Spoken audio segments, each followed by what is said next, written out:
الحمد لله رب العالمين وصلى الله وسلم على سيدنا محمد وعلى آله وصحبه ومن اهتدى بهداه إلى يوم الدين. أما بعد, this is a new lecture, or this is the fifth lecture of our commentary on Nuzhat Al-Nadhar, which is actually a commentary on Nukhbat al-Fikr of Imam Al-Hafidh Ibn Hajar rahimahullah tabaraka wa ta'ala. We stopped on how can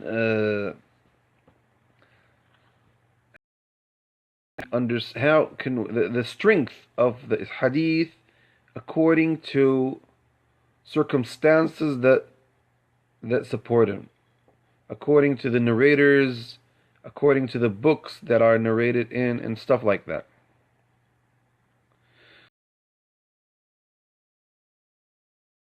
باعتبار مصادره مراتب الصحيح باعتبار مصادره. So it's the grades of authenticity due to its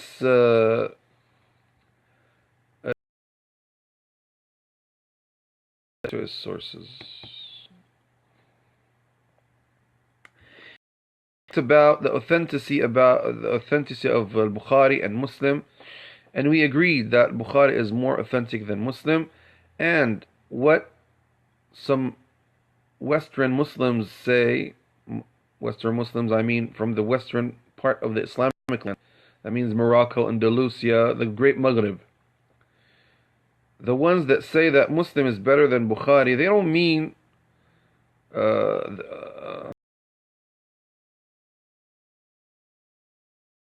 in authenticity. No, nobody says that. But they're talking about Muslim wrote a good introduction to his book, where Bukhari doesn't have any introduction, and Muslim classified his narrations in a good way, and he put all the narrations that are similar to each other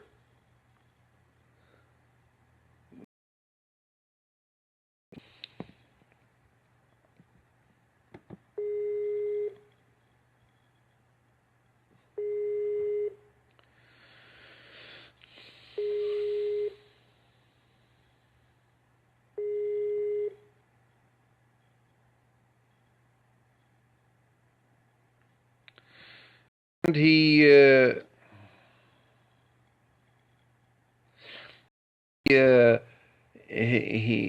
didn't. It's not like Bukhari cut one hadith, he cuts it and just takes from it the words that he needs according to the titles that he did. So that's why they preferred Bukhari rather than Muslim.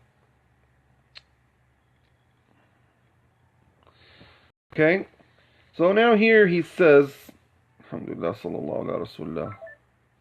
قال الحافظ ابن حجر رحمه الله تبارك وتعالى: ومن ثم أي ومن هذه الجهة وهي أرجحية شرط البخاري على غيره. That means we agreed that the condition and more stronger than Muslim, so you can't say that Muslim is better than Bukhari from this point of view. But you can say that Muslim is better in other aspects that you think.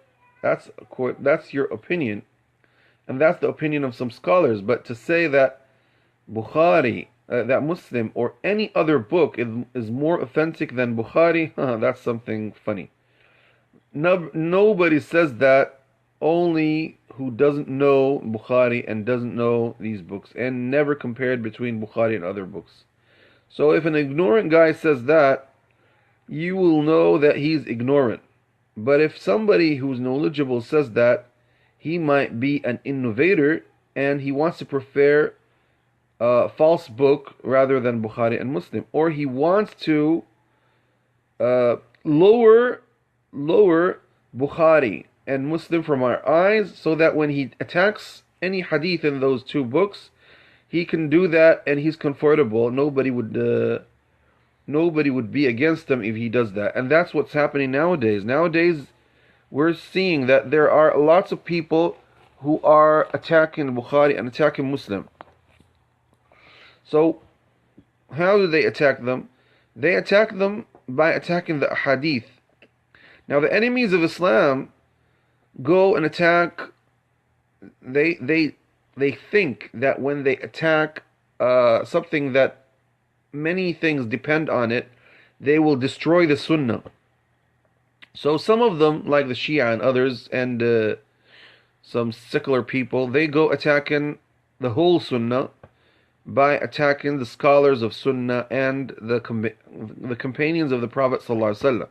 So when you lose your trust in the companions of the Prophet ﷺ, you won't pay attention to the narrations.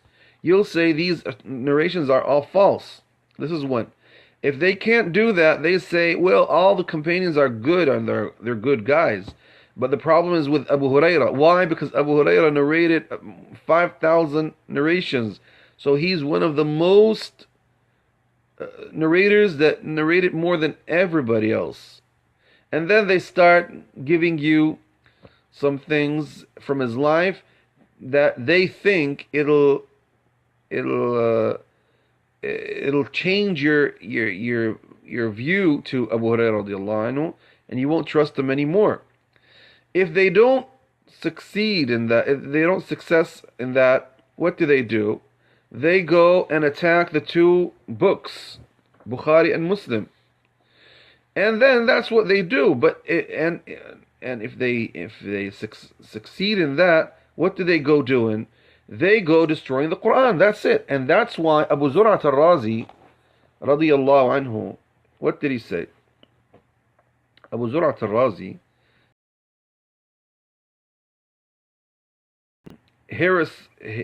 heretic guys. Why? He said, he used the word zanadiqa, هؤلاء zanadiqa. Because they are going to destroy the link between us and the companion and the Prophet sallallahu alaihi wasallam. What is the link between us and the Prophet sallallahu alaihi wasallam?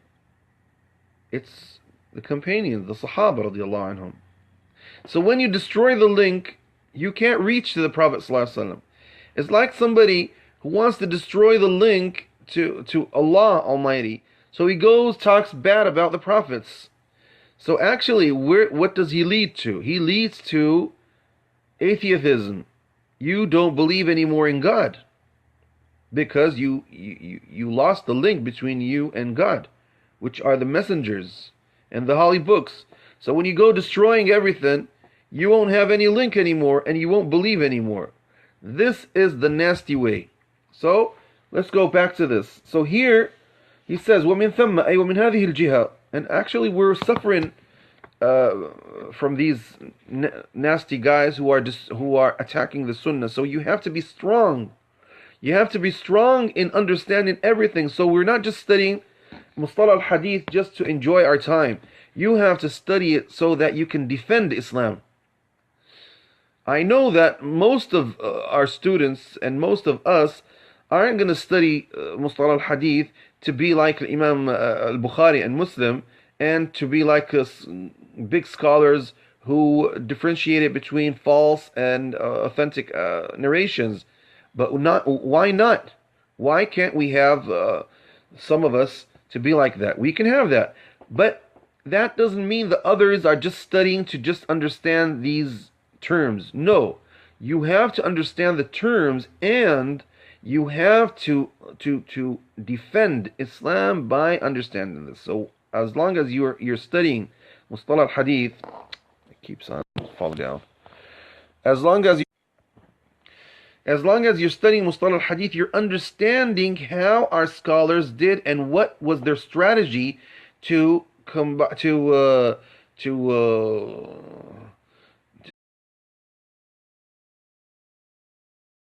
search for their authenticity and to gather them in a book, and what is their strategy in the book.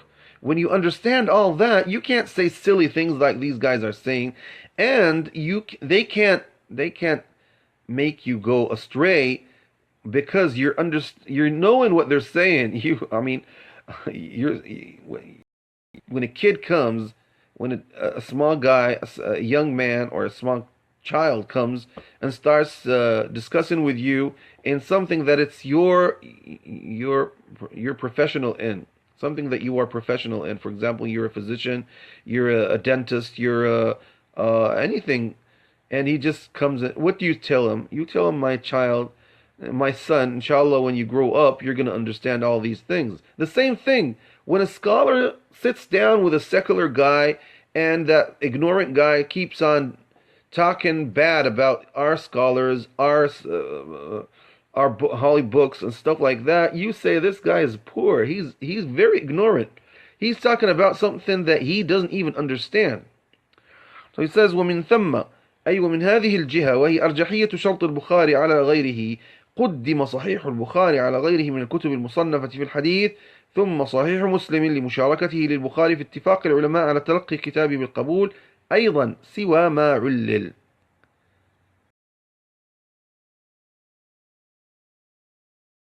We can see that Bukhari's more stronger than any other book. And that's why we say that Bukhari is preferred than all the other books of the Sunnah.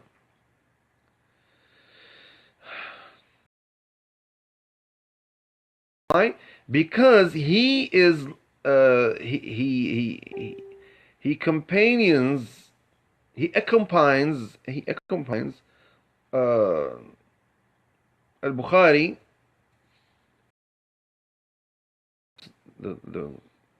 The word is that he shares, yeah. He shares with Al-Bukhari many strong conditions. No, he doesn't say that. He says he shares with Al-Bukhari that the Ummah accepted their books and accepted all what are inside the books, except some few, I insist on the word few, narrations. They might be 5 or less than that, that there are some arguments about them, okay?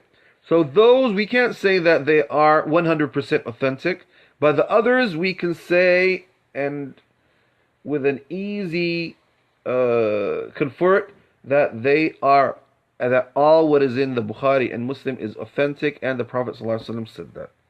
Okay? Is that clear?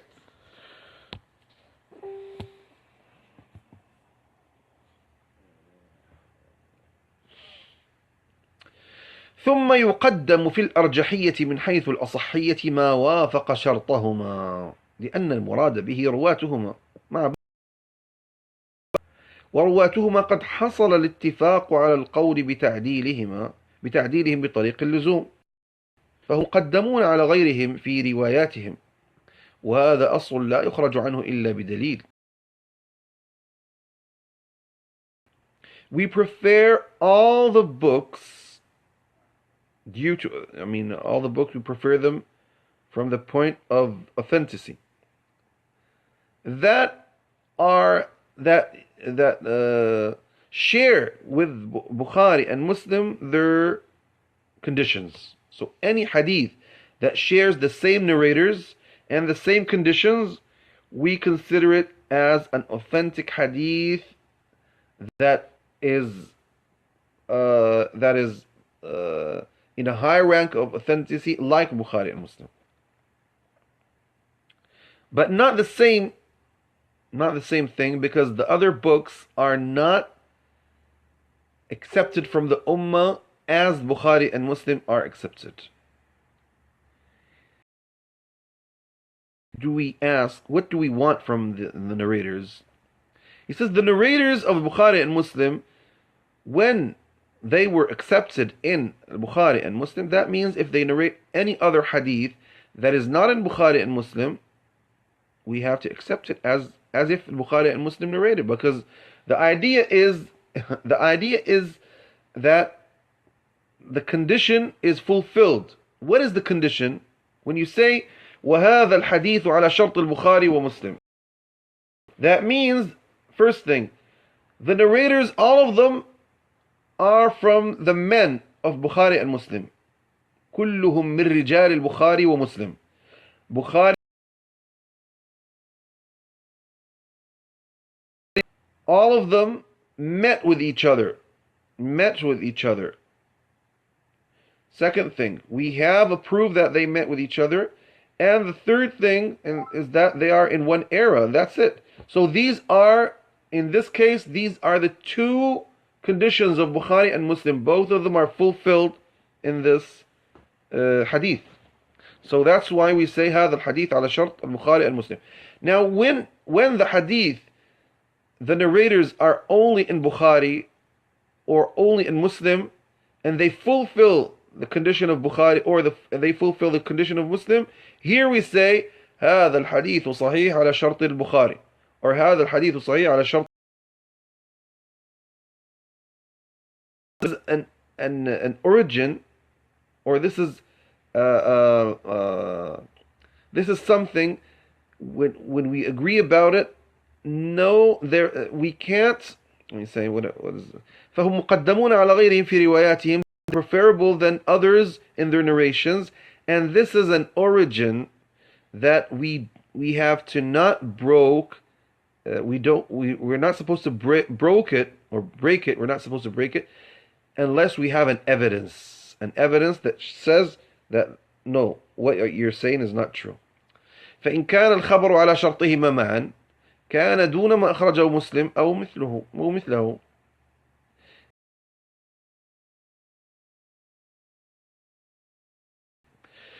Is according to the condition of Bukhari and Muslim, so it's less than any hadith that Muslim narrated in his book. At least the same. At least it's the same like any hadith that Muslim narrated. So we have, he says, فخرج لنا أيوة وإن كان على شرط أحدهما فيقدم شرط البخاري وحده على شرط مسلم وحده تبعا لأصل كل منهما. Of them, Bukhari or Muslim. So the hadith that fulfills the condition of Bukhari is preferred than the hadith that fulfills the condition of Muslim. You see?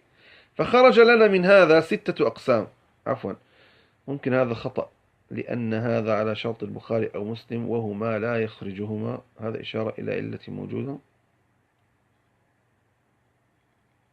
إشارة إلى علة موجودة. لا، الموضوع ليس قصة علة موجودة. الموضوع هو تلقي الأمة للكتابين بالقبول مما جعل الأمة تبحث عن أسانيدها وتشرح أحاديثها وتدقق فيها ما لم تدقق في غيرها من الأحاديث.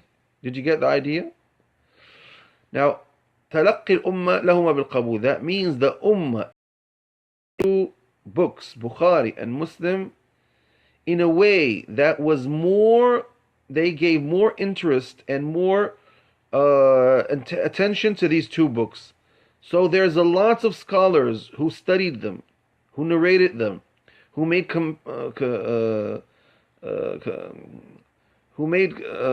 comments on them, etc. Alhamdulillah, that's good.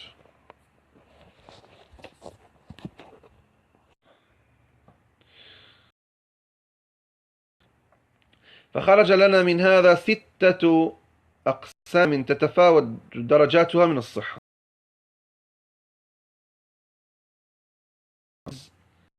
That are, you can say that there are 6 degrees of authenticity. We have, okay. وثم قسم سابع وهو ليس على شرطهما اجتماعا وانفرادا. Hadith narrated, but it doesn't have any condition of Bukhari and Muslim. So this is less than all of them. So we have what is narrated in Bukhari and Muslim, 1. Then what is narrated in Bukhari, what is narrated in Muslim, what is narrated by the conditions of Bukhari, by the conditions of Bukhari and Muslim, what is narrated by conditions of Bukhari, what is narrated by conditions of Muslim, and the 7th, what is narrated authentic but not according to Bukhari nor Muslim. These are 7 categories or degrees of authentic ahadith. وهذا التفاوت إنما هو بالنظر إلى الحيثية المذكورة. This is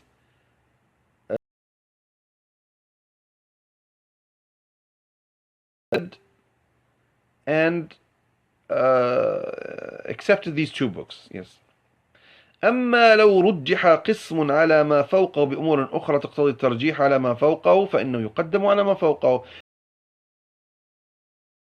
There are other evidence that make a hadith more authentic, therefore it'll be more authentic than others, and we won't be forced to follow these degrees that I just mentioned right now.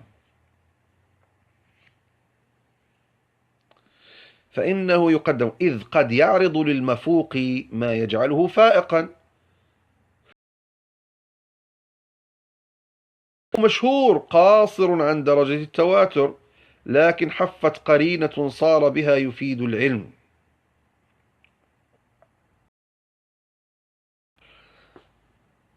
There are circumstances that can make a hadith that is lower authentically than another hadith by, for example, it's mutawatir, for example. So mutawatir is more stronger than a hadith that is in Muslim, but it's not mutawatir. So the mutawatir is more stronger than any other hadith, for example.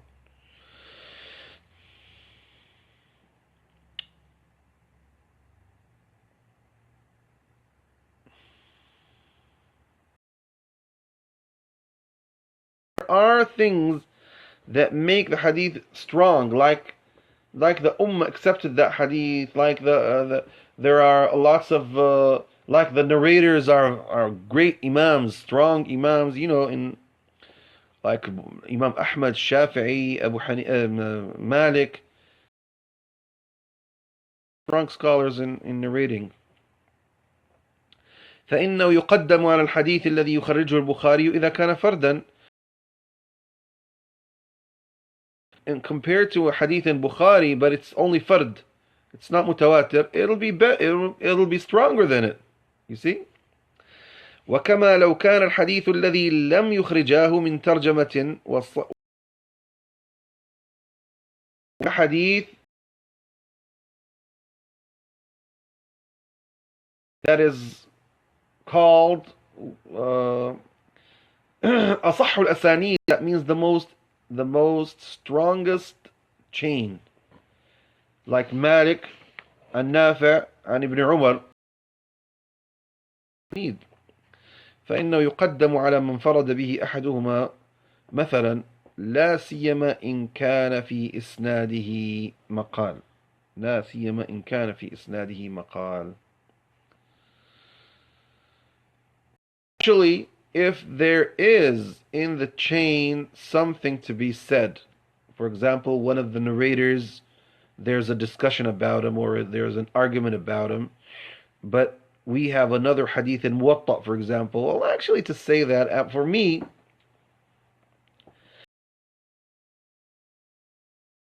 why can't we say that? The Ummah accepted Muwatta. And you know that Bukhari, if he has a hadith that is in Muwatta, he prefers to put it the first hadith in his book. And even Muslim, and even the others, all of them. Muwatta is a very important book. Muwatta is one of the most authentic books before Bukhari was written. Even Imam Shafi'i says, ما تحت أديم السماء كتاب أصح من كتاب مالك. يعني then the book of Malik. That was before Al-Bukhari writing his book, because Bukhari came after them. So actually Malik's book is, that's why Imam Suyuti said that if we say that Muwatta is an authentic book, that's not, we're right. If somebody says that, he's right. Why? Because he says that all the narrations in Muwatta, most of them are authentic, okay? He has lots of marasil, but the mursal is, according to Imam Malik, authentic. So he narrates something that is authentic. And even though we search for these ahadith, we found that they have other chains except about 4 ahadith, and even those 4 ahadith, we have what can support them.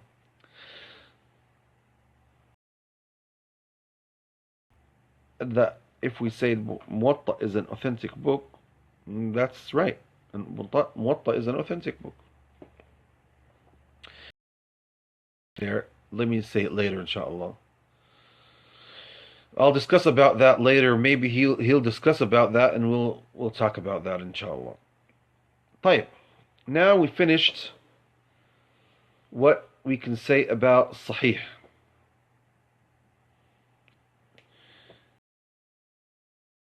Understood Sahih. Is everything now clear? Is everything clear for you guys? Brothers?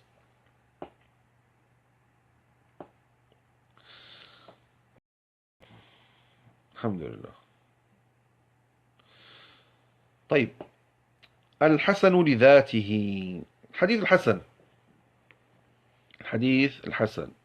What does حديث الحسن mean? فإن خف الضبط أي قل الشروط المتقدمة في حد الصحيح فهو الحسن لذاته لا لشيء خارج، وهو الذي يكون حسنه بالاعتضاد نحو حديث المستور إذا تعددت طرقه وخرج باشتراط باقي الأوصاف الضعيف.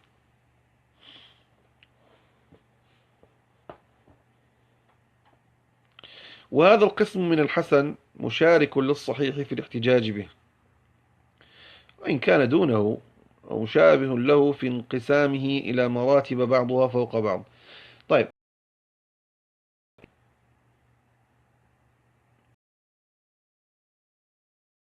less.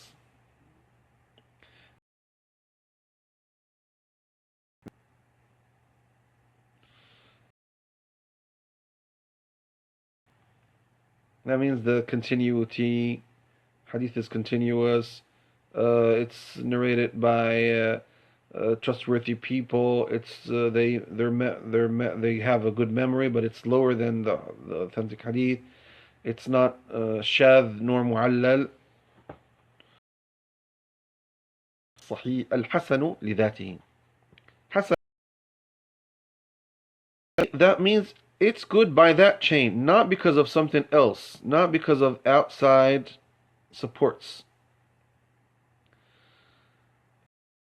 غيره is hadith that has some weakness, but is supported by other narrations.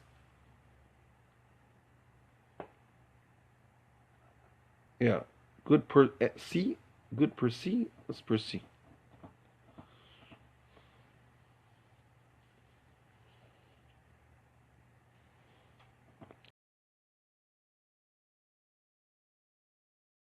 Like he get good in itself. It pronounced like that per se.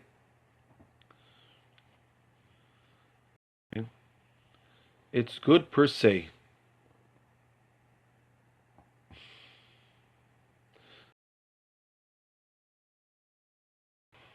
He says here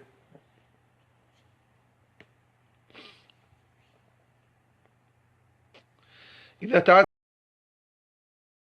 we don't have more information about him.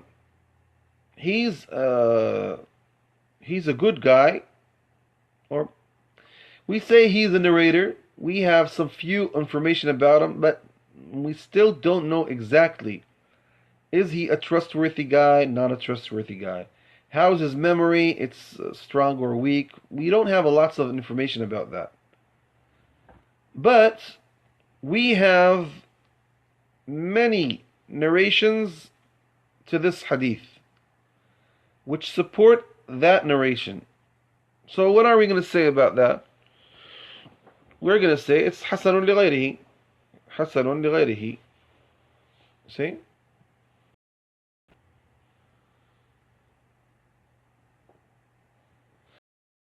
لغيره because of this condition. This type of hadith, it's like the authentic hadith in being as an evidence. You can make it as an evidence, and it's in a way it's authentic. but it's less than the authentic hadith, al-sahih. And similar to it, that it has stages too, or degrees too. وبكثرة طرقه يصحح. And if it has a lots of roots, we can say that it's an authentic hadith. وإنما يحكم له بالصحة عند تعدد الطرق لأن للصورة المجموعة قوة تجبر القدر الذي قصر به ضبط راوي الحسن عن راوي الصحيح، ومن ثم تطلق الصحة على الإسناد الذي يكون حسنا لذاته لو تفرد إذا تعدد.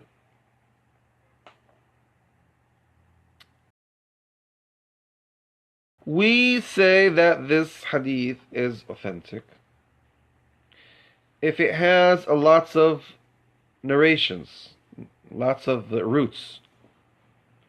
Because when we have a lots of roots that are not weak, or they have some weakness in them, not very weak, that those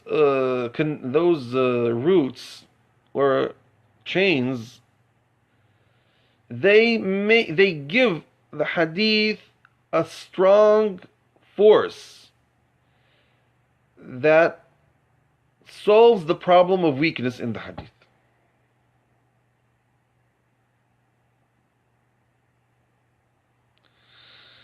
And that if we have lots of narrations, it's the difference between this hadith Hasan and hadith Sahih will go away because it's supported now. It's like when you give it a strong push, so it goes up. So therefore, there is no difference after that between this hadith and hadith Sahih.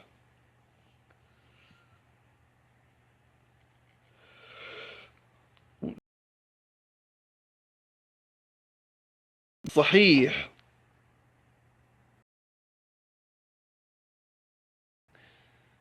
it's hasanun lidhatihi,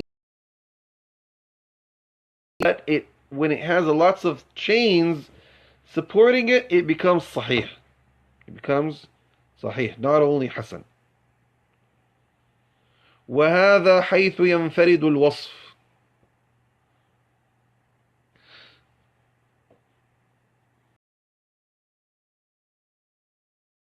Say حديث حسن صحيح, or حديث حسن غريب, or what is similar to that. That's another story. That's another story. Now, who is the first guy to use this word or to make this word well known? It's Imam Tirmidhi. He keeps on saying this hadith, hadithun hasanun sahih, hadithun hasan, etc.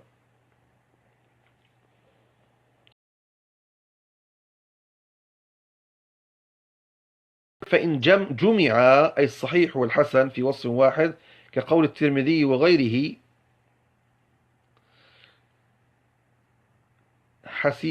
حسن صحيح، فللتردد الحاصل من المجتهد في الناقل هل اجتمعت فيه شروط الصحة أو قصر عنها، وهذا حيث يحصل منه التفرد بتلك الرواية. وعرف بهذا جواب من استشكل الجمع بين الوصفين فقال الحسن قاصر عن الصحيح كما عرف من حديهما، ففي الجمع بين الوصفين وإثبات لذلك القصور ونفيه. If we combine between the two words Sahih and Hasan, in one narration we say هذا حديث حسن صحيح. حديث حسن, and how can it be Sahih? And we said that Hasan is less than Sahih. So how can it be like that? And others هذا حديث حسن صحيح, because the Imam didn't know exactly. He's hesitating to say, is it Sahih or Hasan? So because he's hesitating to say that, he gives the two names. He says Hadith Hasan Sahih.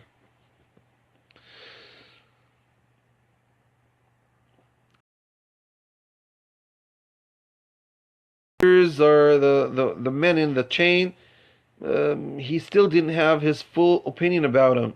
So that's why he says that. This is what Imam Ibn Hajar says, rahimahullah. Others, there's a lot to say about that, actually. There's a lots of opinions about saying Hadithun Hasan Sahih. So here he says, and this is if we have only one narration. We have only one narration, and he says Hadithun Hasan Sahih. In one hadith, this is what we can say about that. But وعرف بهذا الجواب من استشكل الجمع بين الوصفين. We can understand or answer the question that says that no, that's an answer for the people who say that this is a problem. They didn't understand why should you put the two titles in one hadith. Some said that Hadith Hasan is less than Sahih, according to what we studied right now. So when you combine between them, it's like you say that it's less than it, but it's like it. What is this? There's a conflict there. That's what he wants to say. ومحصل الجواب, and the answer for that is أن تردد الأئمة الحديث في حال ناقله اقتضى للمجتهد ألا يصفه بأحد الوصفين. Imams of hadith hesitated to give, or not hesitated, they have several opinions about a narrator. Some of them say he's trustworthy, others say, well, no, he's not trustworthy. Some of them say his memory is strong, others say, no, he's even a liar. You know, they have lots of opinions, and the Imam couldn't go out of that with anything. Because he can't go out of that with it by anything. So he gives the two titles, Hadithun Hasan Sahih. اقتضى للمجتهد أن لا يصفه بأحد الوصفين فيقال له حسن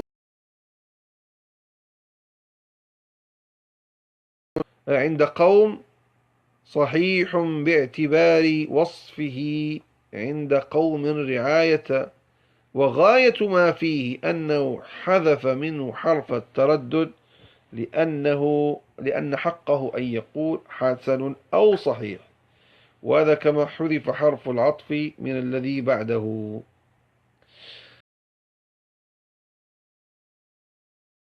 It's that the Imam didn't have a clear opinion about a narrator.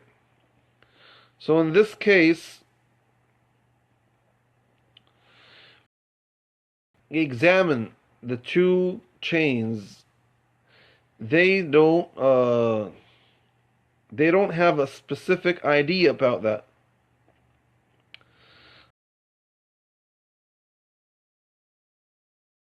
People and Sahih according to the others.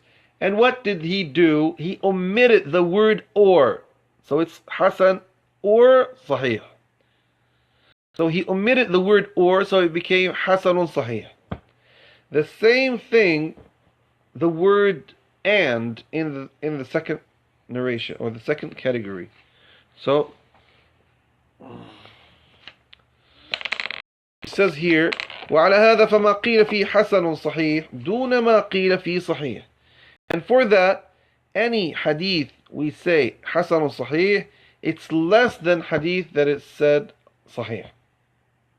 لأن الجزم أقوى من التردد, because the others, because when you clear your opinion and show it, that is less than, no, because when you hesitate and you don't have a specific opinion about this, when you don't have a specific opinion, so you just combine between them. That's what he said. And that is lower than a hadith that you say it's sahih, because you don't have any hesitate there. But here you have a hesitate, which makes the hadith lower than what it has to be. وهذا حيث التفرد أيوة لأن الجزم أقوى من التردد وهذا حيث التفرد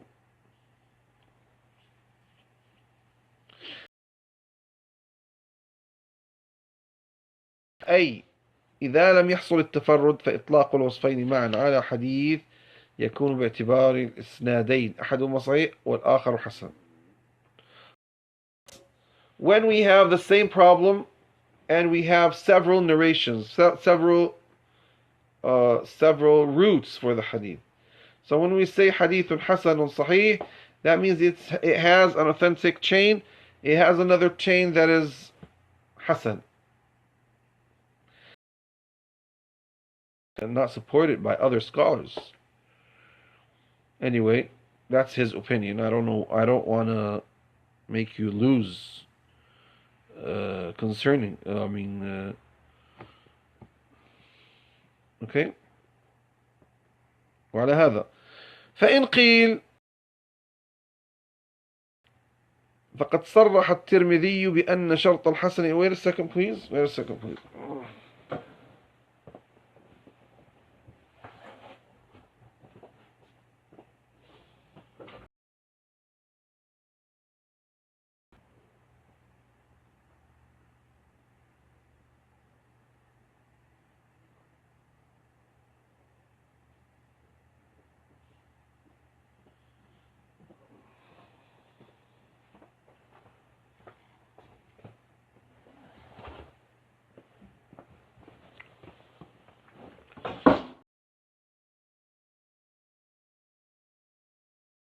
Important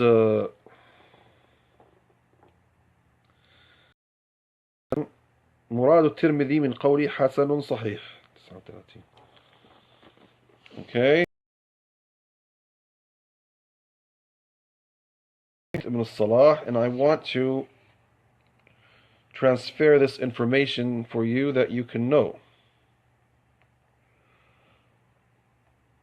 Here we have Ibn al-Salah, which is the great Imam who wrote his introduction to this knowledge, and he's the Imam of this knowledge after Al-Khatib al-Baghdadi. After Khatib al-Baghdadi, what does he say?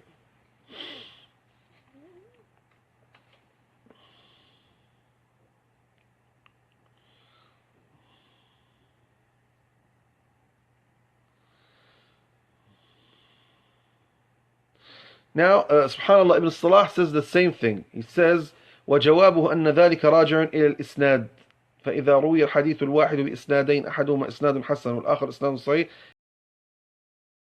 إنه حديث حسن صحيح أي إنه حسن بالنسبة إلى إسناد صحيح بالنسبة إلى إسناد آخر على أنه غير مستنكر أن يكون بعض من قال ذلك أراد بالحسن معناه اللغوي.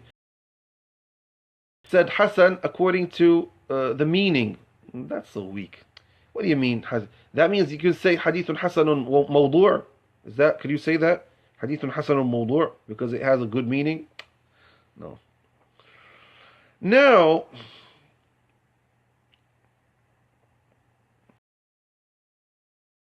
Shaykh Dr. Nur al-Din Attar, Hafidhahullah, said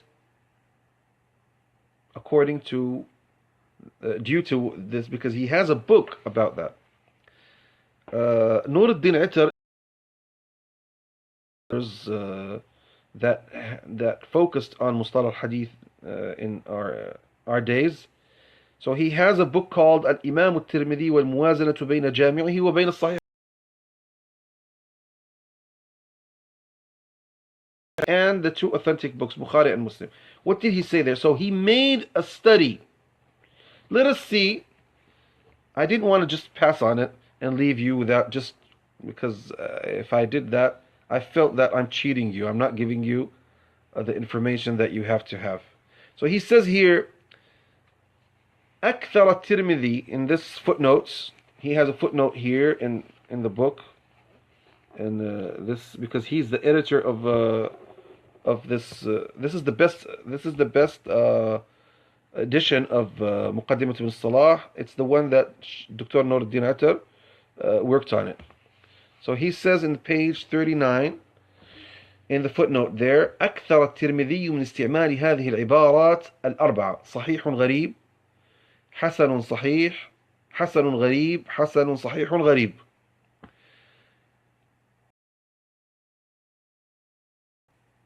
Get confused.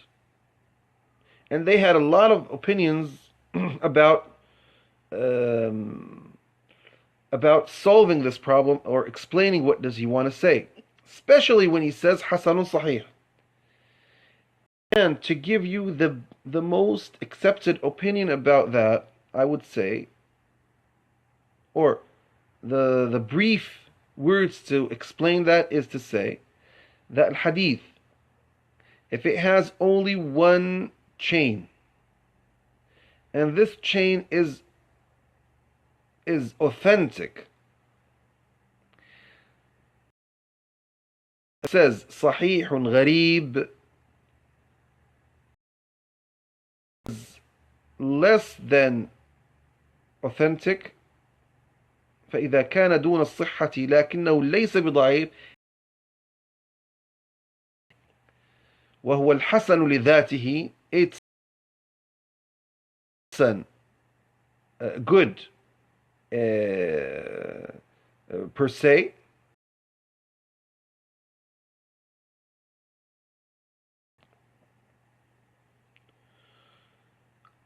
أيوة. الإمام الترمذي would say حسن غريب, and غريب because it has one chain. He can mean by غريب, that means strange. He can mean strange because, due to the chain, not the text.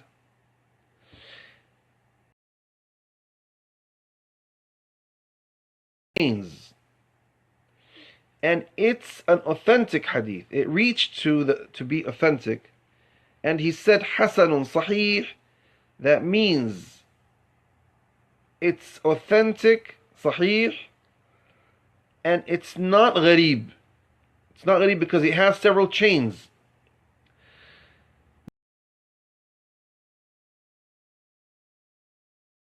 But in some of its chains, one narrator narrated in one of the routes. So he says Hasanun Sahihun Gharib. And the meaning for that, it goes to Hasanun Sahih too. So والمعنى على ما ذكرنا في حسن صحيح أيضا. وإذا كان الحديث الذي قال فيه حسن صحيح غريب مرويا بإسناد فرد وهو قليل نادر, that means it only has one that is غريب. So he mentions that أن يبين ذلك التفرد والكلام على تقدير أو للتردد والصحة. So here in this case he means it's either Hasan or either Sahihun Gharib. So the Gharaba is there, but he's not sure is it Sahih or Hasan. You get the idea? Did you get the idea?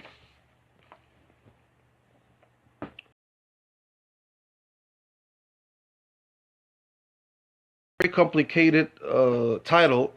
It's a complicated title, and every scholar tries to give his opinion about it. And what Dr. Nuruddin Al-Attar said right now, it's similar to what Hafiz Ibn Hajar said, but it went more deep. I think so. It went more deep because he focused on the difference, the difference or the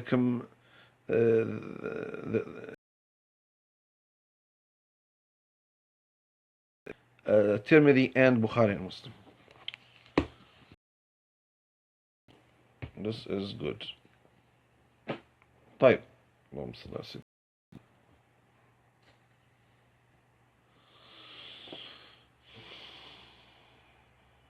وعلى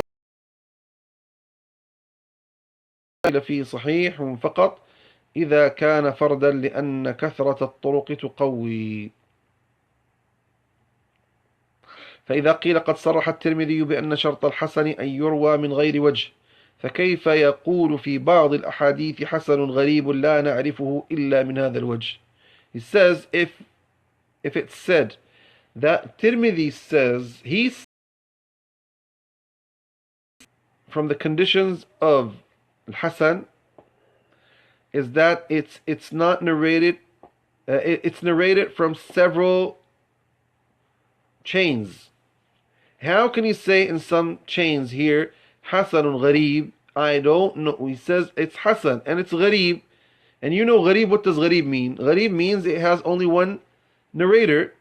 And then he says we don't know this hadith except from this type or this way.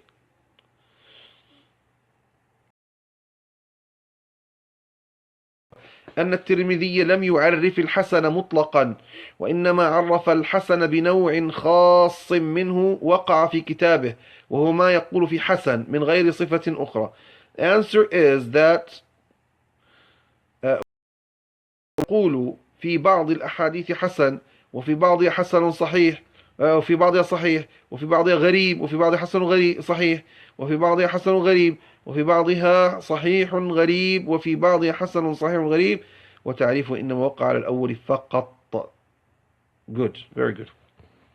The answer is that Imam Tirmidhi, when he says هذا حديث حسن without any addition, that means that this hadith is a hadith that has several chains and it's less than authentic, so it's Hasan.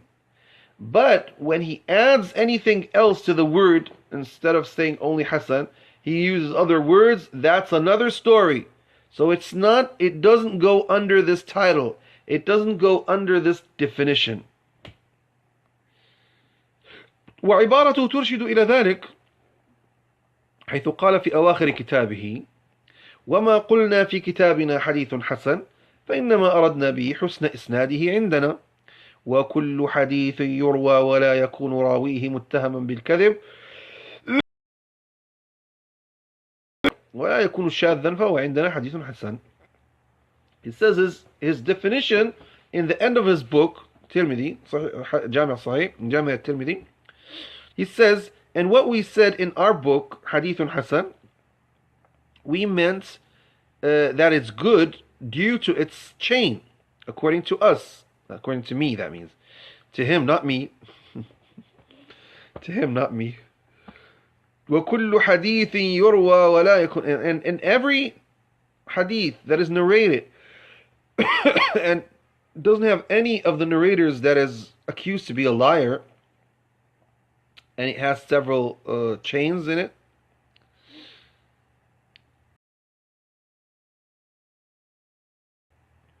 and shadh is to narrate something and others narrate it in another way. So you are narrating something that nobody supports your narration about that. فهو عندنا حديث حسن. So this is الحديث الحسن. Is that clear?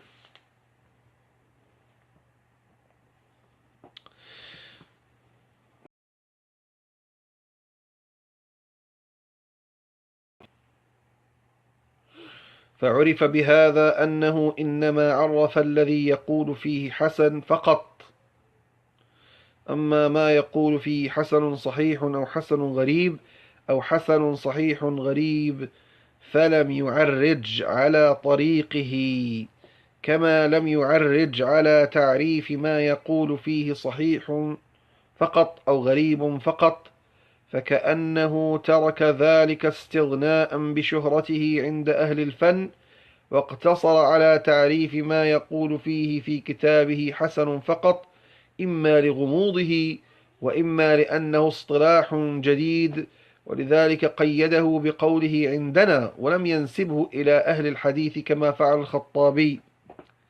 وبهذا التقرير يندفع كثير من الإيرادات التي طال البحث فيها ولم يستقر وجه توجيهها، فلله الحمد على ما ألهم وعلم.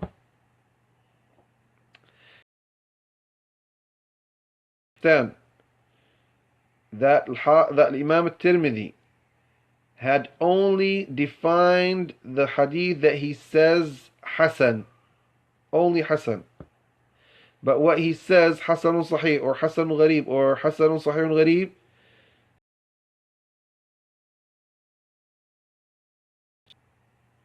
and he never defined what he says about it, that it's Sahih or only Gharib. So he left that because it's well known. Everybody knows what's Sahih, what's Gharib, what's... But Hasan, he's the one that separated between Hasan and Sahih. In the beginning, the scholars used to say Sahih and Da'if. That's it. And they consider Hasan a part of the Da'if that you can practice it because it's not so Da'if. So it seems that he didn't define that because everybody knows that. Everybody who studies this kind of knowledge. And he only defined the hadith that he says about it Hasan because it's so strange, or because it's a new definition, and by what I told you, we won't have to answer a lots of questions that appear in this studying, that appear here.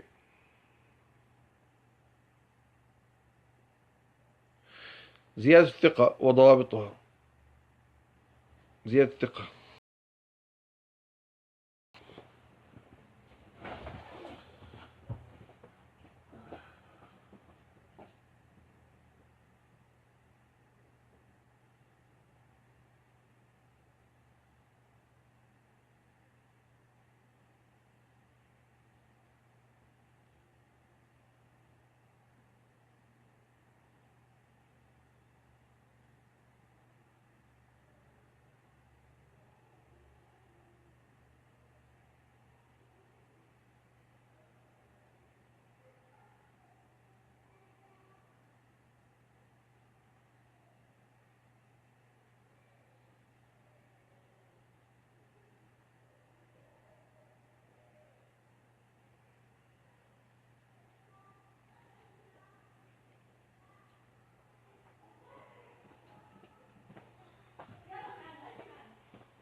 So here he says,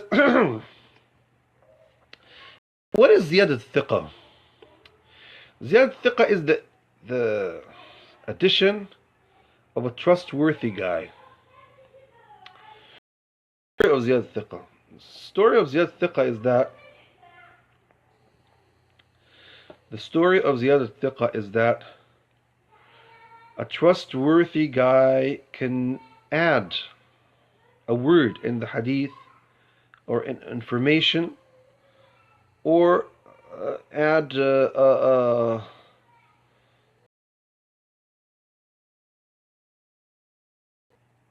didn't narrate it or didn't talk about it.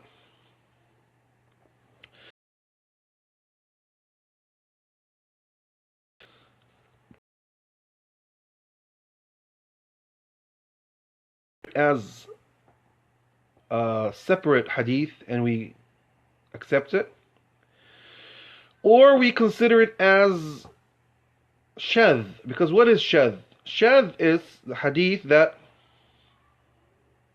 a trustworthy guy narrates, but it's different from what other trustworthy guys who are more stronger than him narrate.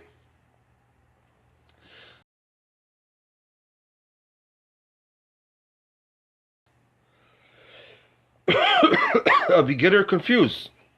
What is the difference between shadh and زيادة الثقة?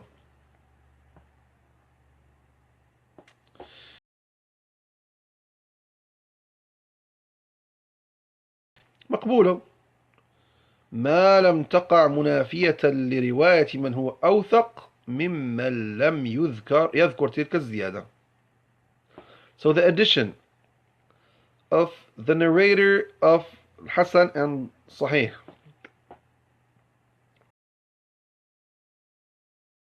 as long as it doesn't contradict with the narrations of who is more stronger than him.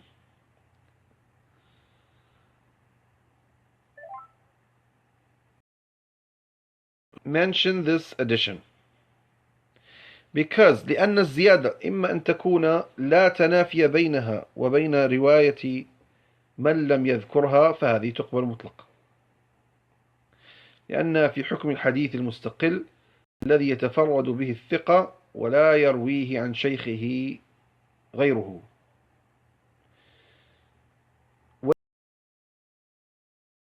ويلزم من قبولها رد الرواية الأخرى، يقع الترجيح بينها وبين معارضها، فيقال الراجح ويرد المرجوح. واشتهر عن جمع من العلماء القول بقبول الزيادة مطلقا من غير تفصيل، ولا يتأتى ذلك على طريق المحدثين الذين يشترطون الصحيح ألا يكون شاذا ثم يفسرون الشذوذ بمخالفة الثقة من منه. والعجب ممن غفل عن ذلك منهم مع اعترافه باشتراط انتفاء الشذوذ في حد الحديث الصحيح وكذلك الحسن. والمنقول عن أئمة الحديث المتقدمين etc. So the addition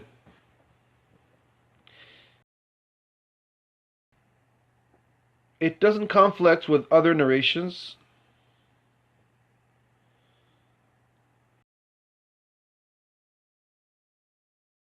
Or they mentioned something that is not conflict with that, with what he mentioned. So in this case, we accept it without any conditions. Totally we accept it. Because it's similar to a new hadith, a new separate hadith from what we're talking about. Independent hadith.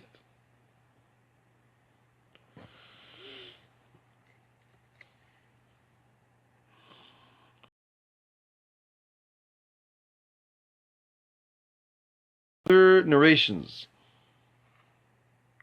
And if you choose this, you have to reject the other one.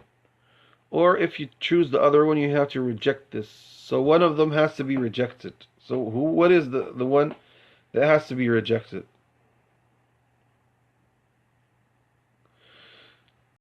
This is where we compare between two hadith. So what is accepted we take, what is not accepted we reject.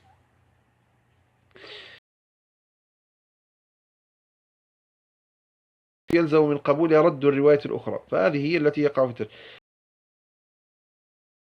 Let me give you an example. The example that they give here is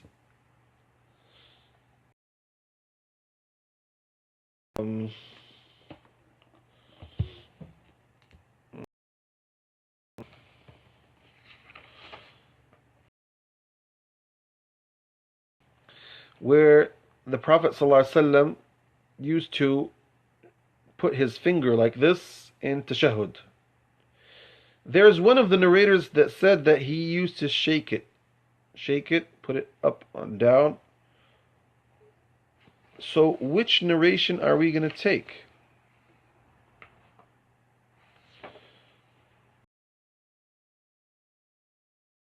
That, or he used to shake it. So some scholars said that there is no contradiction between both of these narrations, because if you put your finger like that, that doesn't mean you didn't shake it. You can put your finger like that, show it, and then shake it. Said no, this guy that said he shakes it is one guy, and he's not that trustworthy. He's not strong to be stronger than the others who narrated the hadith without talking about shaking it. So how do we deal with that? Is everyone started to give his opinion is this an introduction, a contradiction, or it's not a contradiction? So here where now everybody gives, or every scholar tries to give his opinion.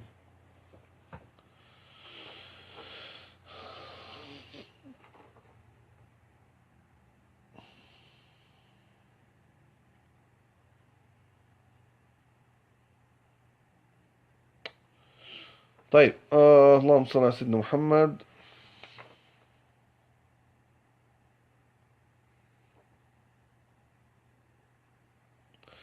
اللهم صل على سيدنا زيادة الثقة.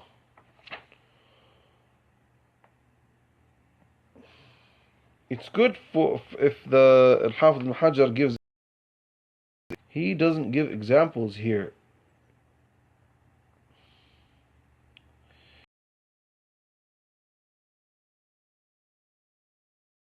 الشاذ قسمان.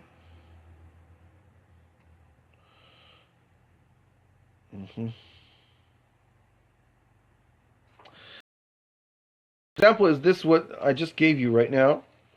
This is one of the examples where they can combine between the two narrations. But there are others that you can't combine. You can't combine between them. You can't, if you compare between them, you would find one meaning cannot fix with the other meaning. واشتهر عن جمع من المحدثين. Many scholars of hadith that we have to accept the addition of a trustworthy without rejecting it. So he says that can't fix. We can't practice that. Scholars of hadith that تفضل.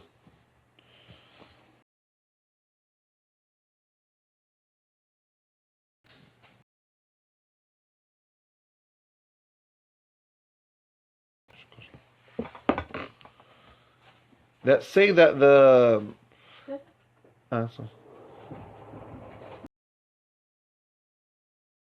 is to be not shadh. The majority say one of the conditions of the authentic hadith has to be not shadh. And the shadh is when the trustworthy guy narrates something from other narrators who are stronger than him. So actually, the shadh is a hadith that is authentic if we don't look at other narrations, because the guy is trustworthy and he's narrating something. So these guys, when they say you have to accept the hadith that is the addition of a trustworthy, because it's a separate hadith, but it's a separate hadith if it doesn't conflict with other narrations. But if it conflicts with other narrations that are narrate the same hadith, we have to choose one of them. We can't combine between them. When we compare between them, we find that there is no combination between them, so we have to choose one of them. How could we do that? We have to reject one of them. So when we find that these guys are more than one guy, and their memory is stronger than him, of course we reject. Logically, you say that this guy forgot, and he didn't narrate the thing according to what it has to be narrated, how it has to be narrated. So on the other side,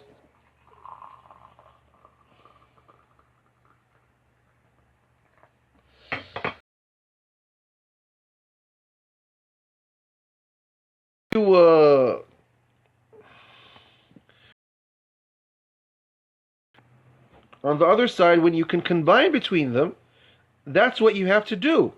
And this is the actually this goes back to usul al-fiqh.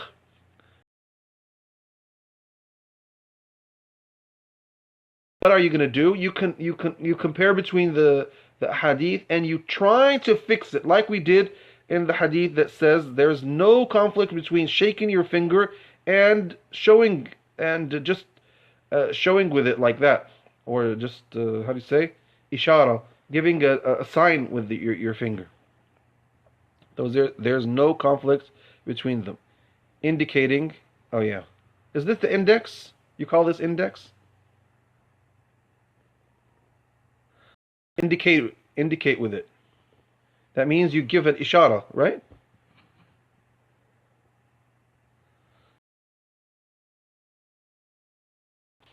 You point with it. Yeah, you point with it. Because you say, you call it sababa, because Arabs, when they used to insult somebody, you say, you guy, so insult with the finger. And Muslims preferred the word sabaha, because you say, la ilaha illallah. Instead of sababa, insulting, you say sabaha.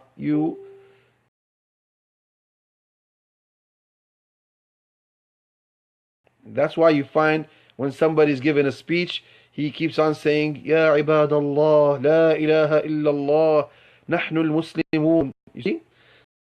Your finger to show that. It's a sign of tawheed. Um, so you say khinsar, no, khinsar, binsar, wusta, sabbaha, ibham, لا تنسى. اللهم صل على سيدنا محمد.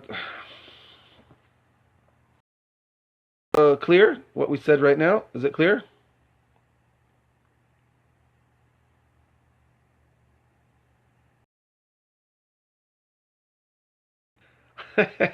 What is the new thing that I'm giving you? I think we're just studying with each other. There isn't anything new.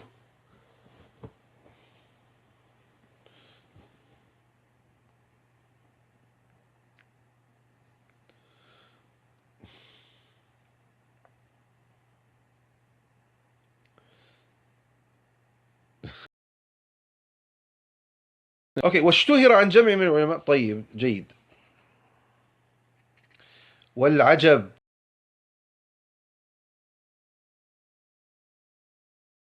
Who didn't pay attention to this? The difference between the addition, زيادة الثقة, the addition of the trustworthy, and the shadh. The shadh. Have a condition when they give the definition of sahih that it has to not be shadh, and even the hadith of Hasan. And what we have, according to old or ancient scholars like Abdurrahman bin Mahdi and Yahya al-Qattan and Ahmad bin Hanbal and Yahya ibn Ma'in and Ali ibn al-Madini and Al-Bukhari and Abu Zur'a al-Razi and Abu Hatim and Nasa'i and Ad-Daraqutni and others, combine and choose. If you can compare between them and combine between them to have one opinion, that's what you have to do. If there's a conflict that you can't combine between them, therefore you have to choose one of them. والمحفوظ والمنقول عن أئمة الحديث المتقدمين كعبد الرحمن بن مهدي ويحيى بن قطان وأحمد بن حنبل ويحيى بن معين وعلي بن المديني والبخاري وأبي زرعة الرازي وأبي حاتم والنسائي والدارقطني وغيرهم اعتبار الترجيح فيما يتعلق بالزيادة وغيرها، ولا يعرف عن أحد منهم إطلاق قبول الزيادة. No one of them says we have to accept the addition without searching for anything else. That no one of them said that. Let us see who are these imams. Of course you know their names, but let us just define every one of them. Okay, this is my right hand, not this. This is my left hand. He says, so Abdurrahman bin Mahdi is one of the students of Imam Malik. And he was one of the great scholars of Al-Basra. He was in Basra. His father was a layman, subhanallah. But he went searching for knowledge and he became a great Imam of Hadith. His name is Abdurrahman ibn Mahdi ibn Hassan Abu Sa'id. 198. And he is the scholar who asked Imam Shafi'i to write a book in Usul al-Fiqh so that they can discuss with the people of Ra'i in Kufa, and when there is a discussion between them, they would have a background in arguing with them. So Imam Shafi'i wrote his book, his famous book in Usul al-Fiqh, which is called Al-Risala, which is the first book to be written in Usul al-Fiqh.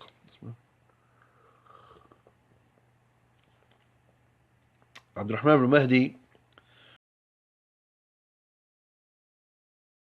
known as a faqih. He's known as a great muhaddith, more than faqih. Yahya ibn Sa'id Al-Qattan At-Tamimi Al-Basri, he's from Basra too. And he was born in 120, died in the same year that Abdurrahman ibn Mahdi died in, 198. He is a great Imam of Jarh Ta'deel, and he was strong in Hadith. Yahya ibn Sa'id Al-Qattan. Sometimes they say, we have two Yahya ibn Sa'id. We have Yahya ibn Sa'id Al-Qattan from Basra, and Yahya ibn Sa'id Al-Ansari from Medina. Yahya ibn Sa'id Al-Ansari, that Imam Malik narrates from them.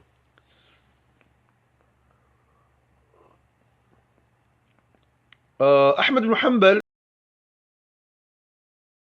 is the great Imam.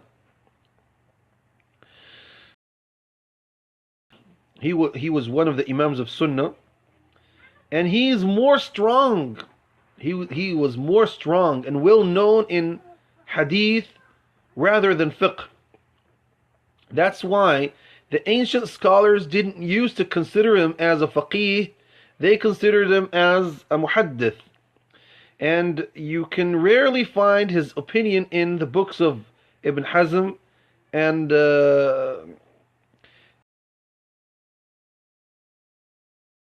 Tabari and others. He was a faqih, and he had lots of students. Subhanallah, Imam Ahmad ibn Hanbal, generation that was influenced by him in his era, they were influenced by him because he was Imam of Sunnah who stood strong, and he refused to give anything that would show that he agrees with the government in those days that wanted to twist the Sunnah. The Caliph in those days, which was called Al-Khalifa Al-Ma'mun, son of Harun Rashid, he was influenced by the Mu'tazila and the Shia. So he wanted to force people to follow the Mu'tazili opinion, Mu'tazili doctrine. And he tried the scholars, and he examined them, and he tortured them.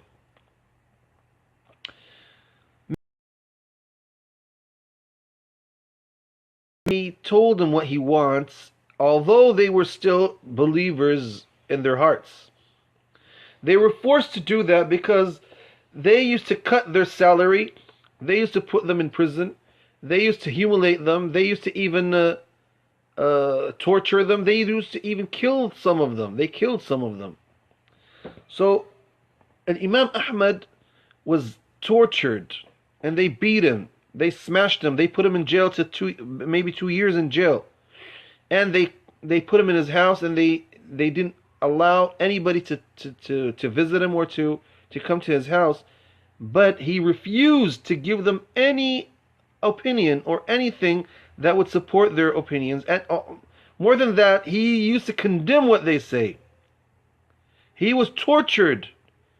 They put him on the ground and started beating him. And even the Caliph, after Ma'mun, his brother Al-Mu'tasim, used to torture him and order the guys that used to smash him and beat him and say, اضرب قطع الله يدك, اضرب قطع الله يدك. And actually, when I read his seri in Siyar A'lam al-Nubala of Imam al-Dhahabi, I, I was disappointed. You know, when this guy who was an ignorant guy, Mu'tasim was an ignorant guy. He was illiterate even, and then he called Imam Ahmad he insulted him a very bad insult when he was discussing with him, and Imam Ahmad refused to tell him what he wants. He insulted him with he told him the bad word when you say son of a so and so. So subhanallah, this great Imam was insulted, and they put him in jail and they beat him like that. Subhanaka ya Rabb. Yani, and everybody, when he wants to say he's a Sunni, he used to say, I followed Imam Ahmad. Like the Imam Ash'ari rahimahullah, when he became a Sunni, he used to tell everybody, I'm on the creed of Imam Ahmad ibn Hanbal. I followed Imam Ahmad ibn Hanbal, like what he said in his book Al-Ibana, and he said in his book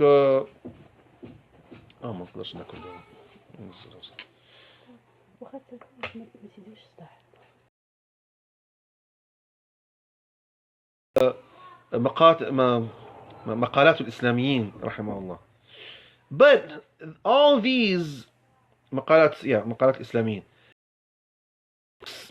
they were books of creed or his narrations in Musnad. So people used to follow him in his doctrine, not in his fiqh. You can find a lot of Shafi'is, subhanAllah, the ancient Sunnis, the ancient Al-Sunnah wal-Jama'ah, used to say that we follow our leader Ahmad ibn Hanbal, but they mean in Aqidah, in the creed, in the Sunni creed, not in the fiqh. In the fiqh, you can find them Maliki, you can find them Shafi'i, you can find them following Abu Thawr or following Al-Tabari or following so and so, not in the fiqh. In the fiqh, they used to consider Ahmad ibn Hanbal one of the Shafi'is, one of the Shafi'i students, because actually he was one of the great students of Imam Shafi'i, and he was one of the narrators of the old opinions of Imam Shafi'i, which is called Madhab al-Qadim in Iraq, because Shafi'i has two opinions, in the Iraqi opinion and the Egyptian opinion. The Iraqi opinion, he was still considered as a student of the Imam Malik, subhanallah. Shafi'i was considered as a student of the Imam Malik. Then when he went to Egypt, he gave his new version of his madhab, which it caused him some problem with the students of Imam Malik, because they saw that he split from their sheikh, and he started even writing some books against the opinions of Imam Malik, which made them go angry. So I'm just giving you hints about these scholars, so that when we study, I always like to mix knowledge with history, because when you know history, you feel that this knowledge, it's not something that is only in the books, it's something that you can live it. Yahya ibn Ma'in was friend of Imam Ahmad ibn Hanbal. Hadith. They even call him Imam al-Jarh wa al-Ta'dil. And to know that Yahya ibn Ma'in used to follow Imam Abu Hanifa in his fiqh, where other muhaddithin, the majority of muhaddithin, didn't used to have good relationship with Imam Abu Hanifa and his followers, who were in Kufa, called Ahlul Ra'i. So they used to consider Imam Abu Hanifa like somebody who doesn't follow the Sunnah as it has to be followed. Where Yahya ibn Ma'in used to defend Imam Abu Hanifa rahimahullah, and he's from Baghdad, like Imam Ahmad. He was from Baghdad too, and they were friends. They were friends until the end of his life. He couldn't stand the examination, the trial, and he was forced to tell them what they want, where Imam Ahmad didn't give them anything. So from that day, Imam Ahmad's relationship with Yahya ibn Ma'in changed. Yahya ibn Ma'in died before Imam Ahmad by about 9 years or 10 years. He died in the year 233, where Imam Ahmad died 241. He has lots of there are lots of books from his students that compiled his says about men, his Jarh Ta'dil.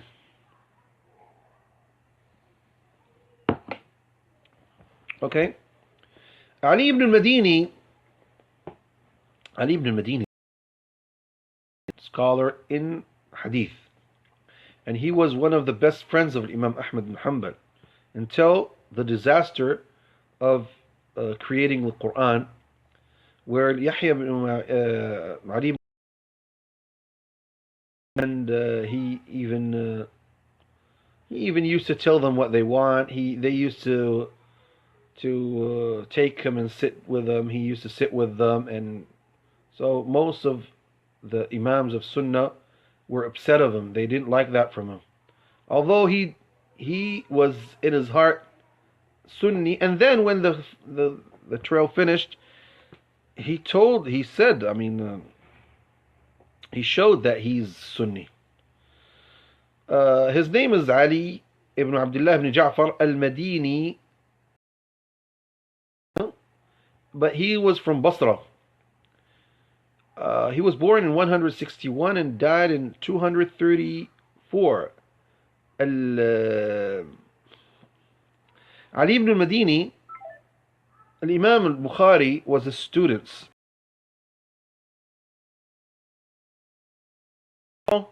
Small. Except when I sit down with Ali ibn al-Madini. SubhanAllah. ما استصغرت نفسي بين يدي رجل إلا بين يدي علي بن المديني. سبحان الله. Ali ibn al-Madini, in the hadith, he was so strong that they asked him about his father. He said, well, look, this is religion. My father is weak. My father is weak. That means he didn't say, well, my father, he's a good guy or something like that. He said, no, my father in hadith is weak. You can't depend on him.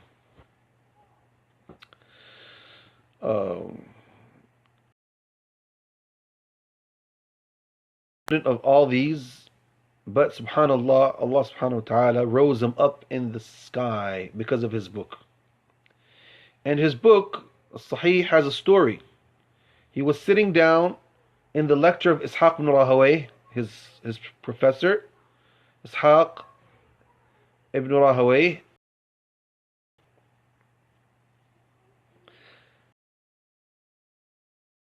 Somebody writes a book that omits all weak narrations from it and just leaves the authentic narrations. So from that day, Bukhari decided to compile a book that has only authentic narrations in it. He kept about 16 years writing that book. And Bukhari is from a city called Bukhara nowadays in Uzbekistan. And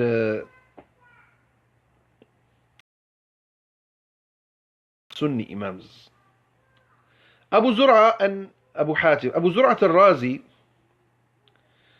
Al-Razi means he's from a city called Al-Ray. Al-Ray. Al-Ray, close to Tehran. Tehran in Iran. So he's originally Iranian, Persian. All these scholars, all of them maybe, or most of them were Persian. Most of them were Persian. Especially the ones that are in Khurasan and like so. They were Persian, yes? So, an Imam Abu Zur'a is called Ubaydullah ibn Abdul Karim ibn Yazid ibn Farrukh al-Razi, and the Ray, it was destroyed by the Mongolians that invaded the land of Iran in the ancient days. But it was one of the greatest capitals of Islam, and it bared it bore a lot of great scholars of Islam that are called Al-Razi.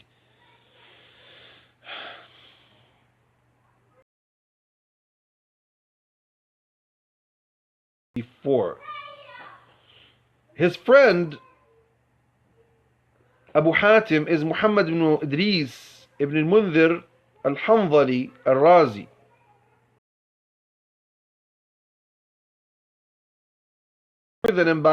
He was older than him by 5 years. He was born 195, and he passed in the year 277. Subhanallah, 77. Yes.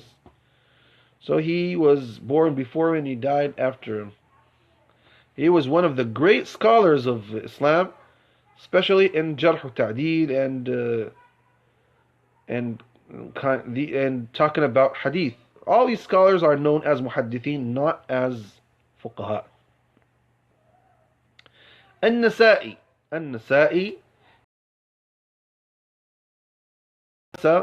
is now in Turkmenistan. And that land was called Biladu Ma Wara An-Nahr because it's northern Afghanistan and Iran, and it's cut by a river. These two rivers called Amudarya and Asudayr and whatever it is. They call it Sayhun wa Jayhun. Sayhun wa Jayhun.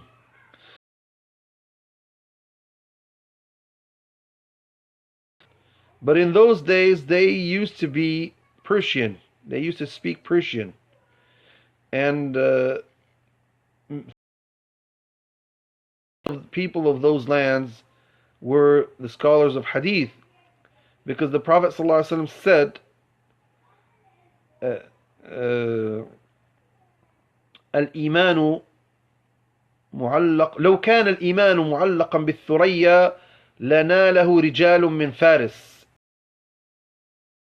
It's stuck on a star called Thuraya.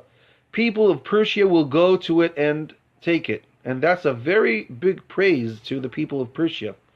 And the land from Iran to until India and northern until these lands of Khurasan, Bilad Mawara an-Nar, they used to speak Persian. And in India, until the last kingdom in it, the original language was Persian. The official language was Persian.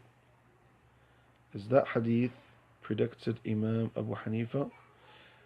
You know, every followers of a scholar like to put a hadith on their Imam, but it's general. You can't say it's only Abu Hanifa. It's general, because it talks about all these, because all these scholars were Persian, not only Imam Abu Hanifa. Even Imam Ahmad bin Hanbal, if you don't know, his family came from Balkh, northern Afghanistan, which was a Persian land. And when his cousins come to visit him in Baghdad from Balkh, they used to speak with him Persian. Imam Ahmad used to speak Persian too. So all these scholars used to speak Persian when they want to speak with the normal people, but they speak Arabic when it's knowledge. When they're talking about knowledge, they used to speak Arabic. And when they want to write books, they write it in Arabic. So I told you, even India,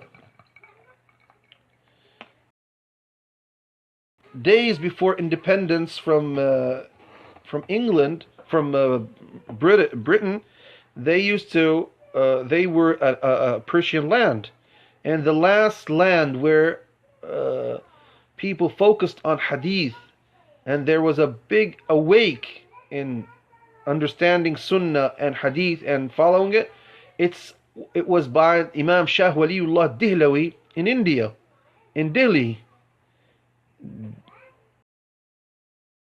Great Imam, actually, he resurrected Islamic knowledge in the whole subcontinent of India. And until now, great schools of India follow Imam Shah Waliullah Dihlawi. The Ahl Hadith and even the Brilwi, all of them follow Shah Waliullah Dihlawi, rahimahullah wa radiyah. Okay. An-Nasa'i, the great Imam, passed in the year 303. and he was a great Imam that he wrote one of the 6 books, which is called As-Sunan Sughra. He has Al-Kubra and Al-Sughra, and the Sughra is derived from Al-Kubra, and it's the most authentic book amongst the 4 books. We have Sunan Nasai and Sunan Abi Dawud are so similar to each other, and they have the highest authenticity in them. I can say that most of the hadith in Sunan Nasai are authentic. Most of them, because Imam Nasai was strong in giving statements and talking about the hadith. And Abu Dawud was similar to him in that. Then Tirmidhi comes, and then Ibn Majah, which is the last book in authenticity according to the 6 books that we know. I think what I'm talking is very important to know, because it continues the vision of Mustalah al-Hadith in your minds. Okay? He says, وأعجب من ذلك إطلاق كثير من الشافعية القول بقبول زيادة الثقة مع أن نص الشافعي يدل على غير ذلك،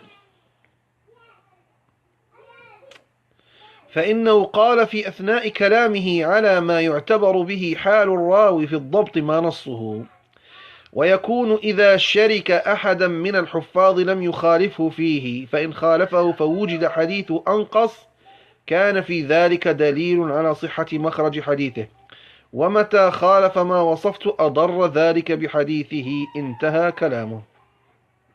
He says, the most strange thing is that many Shafi'is just say that the addition of the trustworthy narrator is accepted, although Imam Shafi'i insisted in his book Al-Risala that that's not true. He said, when he was talking about the narrators,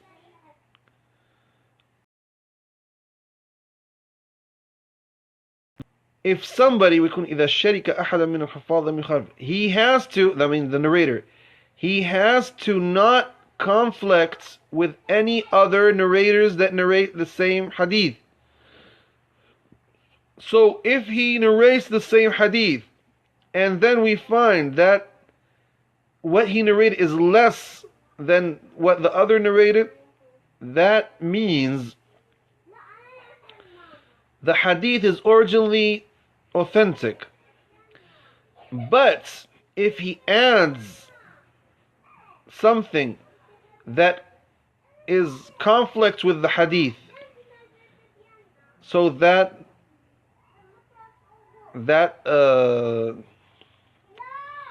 ومتى خالف ما وصفت أضر ذلك بحديث, affects the hadith, affects due to its authenticity. So if he says or adds something that can't be that is uncomparable between the hadith that is narrated, so that affects its authenticity. Is that clear what I want to say?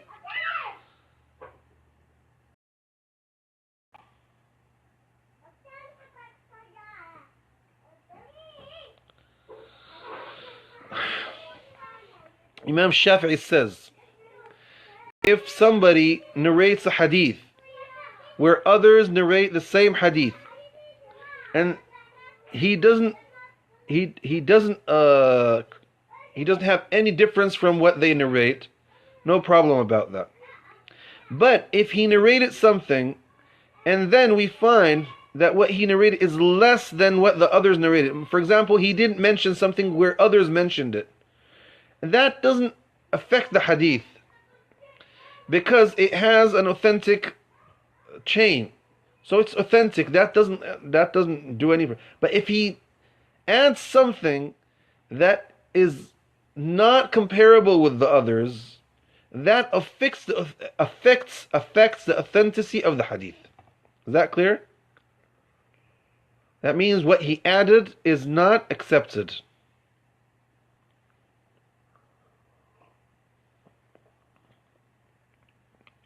ومقتضاه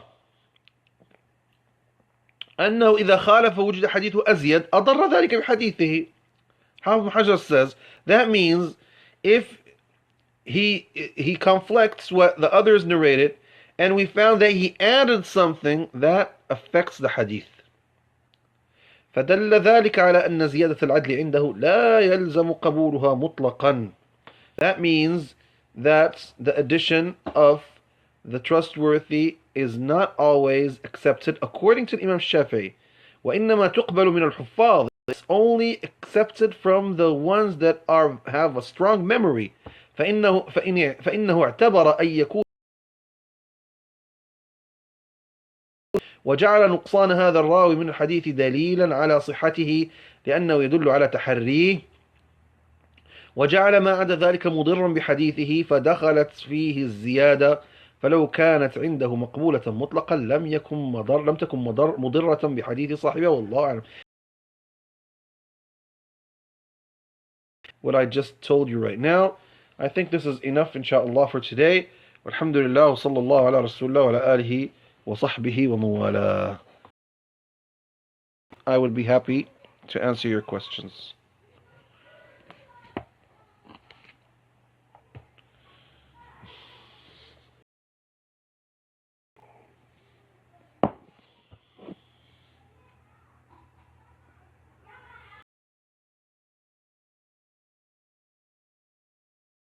I had a question about the totally off topic. If no one else asks, yeah, take your. Yeah, please give me your question.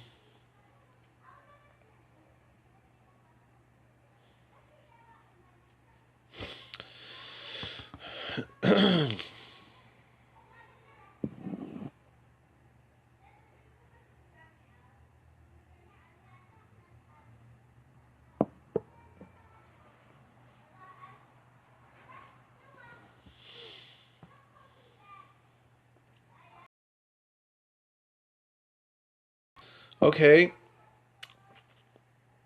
Lately you have been blasting the Shia on the social media. What have you found to be the best method to destroy the myth that there can be unity between us? No, you can't unite with the Shia. The Shia, there's a book called مسألة التقريب بين السنة والشيعة for Shaykh Al-Qifari. Shaykh Al-Qifari, Nasir Al-Qifari, from Arabia. His book is very interesting, and he shows that whenever we Sunnis want Sunnis, Sunnis are poor guys. Why? They have white hearts. They like their ummah. They don't have sickness in their hearts. Where the Shia are grown to detest Sunnis. They consider us as followers of Yazid who killed Hussein radiallahu anhu. And that's a big lie. But this big lie, they keep on stuffing it in the heads of their children until they grow, humiliating all the ummah, detesting the scholars, insulting the Sahaba of the Prophet sallallahu alaihi wasallam, hating them, all of them, except few of them. And so they hate the whole ummah. They hate all the states of the ummah, starting from the Khulafa al-Rashidin until the Ottoman Empire. They consider us all kuffar, mad guys, bad guys. They were so happy when the Mongolians destroyed all Islamic lands, and now they're happy destroying our lands. How can we consider these guys as brothers or friends? These guys are enemies. More than that, they have lots of opinions that are totally kufr. They believe that their imams, their so-called imams, actually they're not their imams, they're our imams. Their so-called imams are better than the prophets. Are better than the prophets, imagine? And lots of them, they don't even believe in Islam. So this shows us that these guys are a very dangerous guys in our ummah. I don't ask people to go and kill them or destroy them. No. But when they are killing us and destroying us in Syria and in Iraq, that means we're not allowed to stop and just look at them and say, well, these are our brothers. They are our brothers. They are not our brothers. And especially when they go and call the enemies of Islam from the whole world to support them to destroy us. And then when they make their states, what do? They humiliate the Muslims. They insult our Sahaba of the Prophet ﷺ, keep on destroying our beliefs, and they never did anything good to Islam. Islam never benefited from them. So I think this answers your question, Sheikh. I think we should just convert them to Sunnis. Yeah, that's what has to happen. Make their falsehood clear, expose them, debate them in public, etc. That's true. At least make their deviance and evil known to say. Yeah, that's true. Yes, that's true. Of course, we have, and this is what Shaykh Hassan Al-Kettani rahimahullah in Pakistan. He has very interesting books because he used to be one of them, and then Allah subhanahu wa ta'ala guided him to Sunnah. So he goes and derives from their books what is against them and what shows that the Imams of Al-Bayt, the family of the Prophet sallallahu alaihi wasallam, were against their doctrine. So this is what we have to go and do. We have to show them that their Imams are against their doctrine. May Allah help all of us, and may Allah help our brothers in Aleppo and Syria and everywhere. Alhamdulillah, sallallahu alaihi wasallam. You have the right to take what I said about the Shia right now and zoom it and put it wherever you want. You have the right to do that if you want.